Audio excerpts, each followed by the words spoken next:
will repeal and replace Obamacare.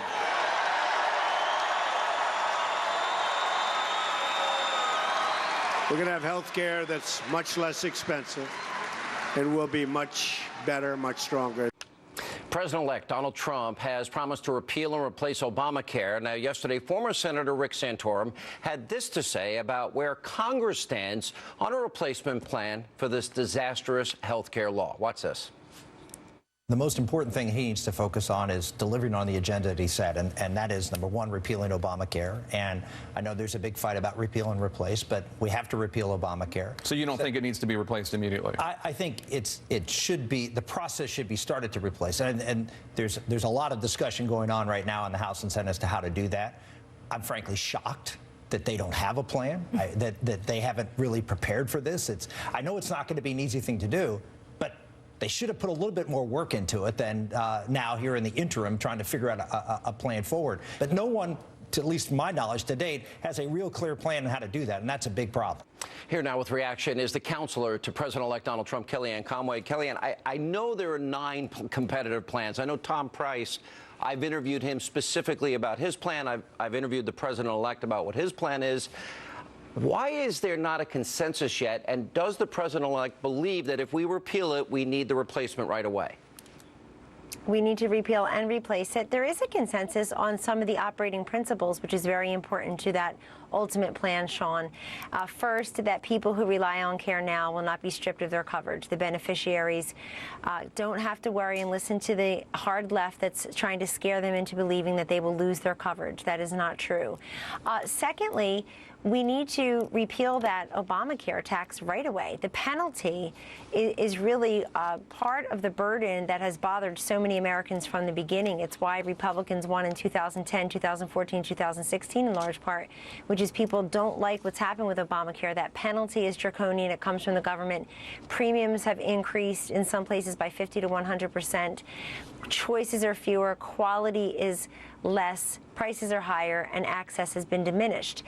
The other operating principles are that this will be patient-centric, not government-centric health care, that you'll be able to purchase health insurance across state lines, that you will have a health savings account with your name on it, Sean, so that you can have better control of your spending. People don't take the rental car to a car wash before they turn it in, so some people aren't mindful of healthcare spending if they don't control the purse strings. So there are elements that are free market that have been bandied about for a while, and that will be part of the replacement plan. He was very clear to me in the interviews that I had with him in the town halls about portability, pre-existing conditions, competition, right, job to job, healthcare savings accounts. So that is in line with Tom Price. So it's a matter of specifically putting the plan together.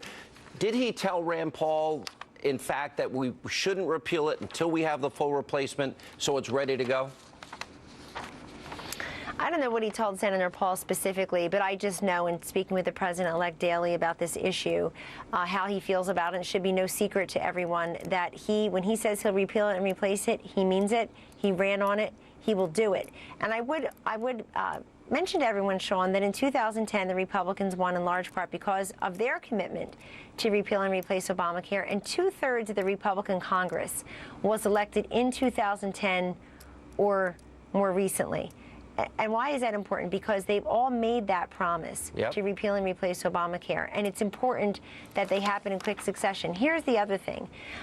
When, a lot of these members of Congress have voted to repeal it, but they've never had an opportunity to replace it because they had the author of Obamacare, President Obama, vetoing those measures. But they need to make good on these promises. Obamacare is the best example that many Americans have of how invasive, intrusive, expensive, and expansive the federal government is in your life. I think it would be a mistake to get rid of the penalties and not get rid of the regulations. Some Republicans are openly talking about that. You really need to gut the most corrosive aspects of Obamacare.